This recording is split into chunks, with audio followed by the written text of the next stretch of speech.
अस्सलाम वालेकुम। हम लोग देख रहे थे प्रॉब्लम को सॉल्व करना यूजिंग पोलिया स्ट्रैटेजी और हमारे पास नेक्स्ट क्वेश्चन आ गया है। Determine the digit 100 places to the right of the decimal point in the decimal representation of 7/27।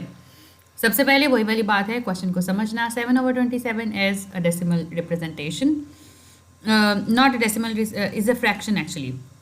और हमने इसकी डेसिमल रिप्रेजेंटेशन को शो करना है कब तक? 100 प्लेसेस तक। तो फिर वही वाली बात आई कि क्वेश्चन समझ के एकदम से लगता है जैसे बहुत बड़ा क्वेश्चन है, 100 प्लेसेस तक कहाँ से निकालेंगे? 7 को रख के और 27 से डिवाइड कर करके इट विल टेक एजेस। लेकिन the best part about it is that it is a recurring decimal. Recurring decimals कौन से होते हैं? वो वाले डेसिमल्स होते हैं जिसमें आपके पास वैल्यूज़ बार बार आकर करी होती हैं। मतलब या तो वैल्यूज़ या सीक्वेंसेस जो हैं वो बार बार आ रहे होते हैं। आपको पता होता है कि इसके बाद आगे दोबारा वही वैल्यू आ जाएगी। जैसे 10.3 कर लें तो वो आएगा 3.33333 और अब आपको पता है आप जितना मर्जी आगे चला लें उसने यही आंसर आना है। मतलब 333, अगर आप उससे पूछेंगे उसका 1000 डेसिमल कौन सा होगा तो वो भी 3 होगा। इसी तरह से इस क्वेश्चन को थोड़ा सा हमें देखने की ज़रूरत है कि बेसिकली आपके पास 7/27 जो फ्रैक्शन है इसका डेसिमल रिप्रेजेंटेशन बनती क्या है। जी, जो आपके पास डेसिमल रिप्रेजेंटेशन बन रही है वो बनी है 0.259, 259, 259 एंड सो ऑन। सो यहाँ तक हमें ये पता लग गया कि आपके पास वैल्यूज़ रिपीट होंगी कौन सी? 259, 259, 259। ठीक है, तो आपके पास ये वाली वैल्यूज़ आ गई। अब आपने बताना है 100 प्लेसेस तक, या लेट्स सपोज अगर कह दिया जाए 100th प्लेस पे क्या आएगा तक। तो अगर हम 259, 259, 259 को देखें तो हम इसे एक टेबल में भी जो है वो अरेंज कर सकते हैं। मतलब पहले नंबर पे 2, फिर 5, फिर 9, फिर दोबारा 2, फिर 5, फिर 9। कैसे, मैं आपको बताती हूँ। इस तरह से कुछ करके आपके पास आ जाएगा कि 259, 259 एंड इट्स ऑन रिपीट। और आपके पास फर्स्ट डिजिट है, फिर उसके बाद 4th आता है, फिर 7th, फिर 10th और 13th जो आता है वो 2 आता है। इसी तरह से 2nd, 5th, 8th, 11th और 14th जो है वो 5 आता है। इसी तरह से 3rd, 6th, 9th, 12th और 15th जो है वो 9 आता है। अब हमने किसका बताना है? हमने बताना है 100th प्लेस पे क्या है। 100th प्लेस कहाँ पे आएगी पहले तो देख लेते हैं। 1 2 3 4 5 6 7 8 9 इस तरह से करते करते यहाँ पे देखें 3 का वो, यहाँ पे तो +3 हो रहा है ना, यहाँ पे 3 का एक्चुअली टेबल भी चल रहा है। ये जाएगा कहाँ तक? 99 तक। तो इधर कहीं पे वैल्यू 99 आ जाएगी और 100th वैल्यू कहाँ पे आएगी? फिर इस वाली साइड पे आएगी। इसका मतलब है 100th प्लेस पे आपके पास 2 आ जाएगा और आप वहाँ तक सारी प्लेसेस के नंबर बता सकते हैं। 99th प्लेस पे आपके पास 9 आ जाएगा, 98th प्लेस पे आपके पास 5 आ जाएगा, 97th प्लेस पे आपके पास जो है वो 2 आ जाएगा। इसी तरह 100 से आगे जाएँ तो 101 पे भी 5 आ जाएगा और 102 पे जो है वो आपके पास 9 आ जाएगा। ठीक हो गया?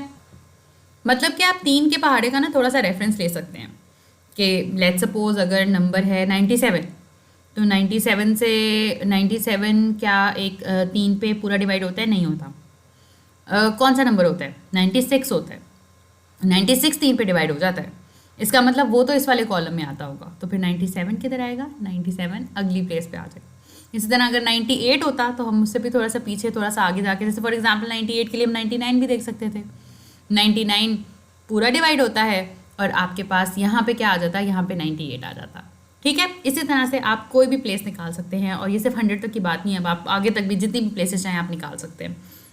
इसका मतलब है जब आप किसी नंबर को 3 से डिवाइड करते हैं, चूँकि सीक्वेंस में 3 नंबर्स का सीक्वेंस बन रहा है। अगर 4 का होता तो 4 के हिसाब से 4 का टेबल चल रहा होता और 4 के हिसाब से सारी कैलकुलेशन हो रही होती। अभी 3 के हिसाब से हो रही है। चूँकि सीक्वेंस में 3 नंबर चल रहे हैं और आपको पता है कि 3 का टेबल आ रहा है फॉर दिस कॉलम, तो जब आपके पास जो भी उसने डिजिट पूछा हो, जौन सी भी प्लेस का पूछा हो, फॉर एग्जांपल 108th प्लेस पे क्या आएगा, तो आप उसको डिवाइड कर दें 3 से और फिर देखें रिमाइंडर क्या आता है। अगर तो रिमाइंडर आता है 0, इसका मतलब वो 3 पे पूरा डिवाइड हो गया, इसका मतलब वो इस कॉलम में आएगा यानी कि 9। अगर उसका रिमाइंडर आता है 1, इसका मतलब ये है कि वो पूरा डिवाइड नहीं हुआ, उसमें एक नंबर ज़्यादा था। इसका मतलब आप यहाँ आ जाएंगे, मतलब एक जो नंबर बचा उसकी वजह से। अगर रिमाइंडर 1 हो तो इसका मतलब क्या आएगा? 2 आएगा। और अगर रिमाइंडर आपके पास आ जाए 2 टू रिमाइंडर का मतलब ये है कि नंबर पूरा पूरा डिवाइड नहीं हुआ, 2 नंबर बच गए हैं, तो जहाँ तक पूरा डिवाइड हुआ वो यहाँ तक आ गया, यानी कि कंप्लीट हो गया। उसके बाद फर्स्ट नंबर यहाँ पर और सेकंड यहाँ पर, रिमाइंडर 2 आए, इसका मतलब आपके पास 5 आएगा। And now you can solve any question, मतलब 2000 प्लेस पे क्या है, 100 प्लेस पे क्या है, 25th प्लेस पे क्या है, 25 डिवाइडेड बाई 3 करें, पूरा डिवाइड नहीं होता, एक रिमाइंडर बचता है, मतलब यहाँ पे आएगा, कॉलम 1 में आएगा और आपके पास 2 आ जाएगा।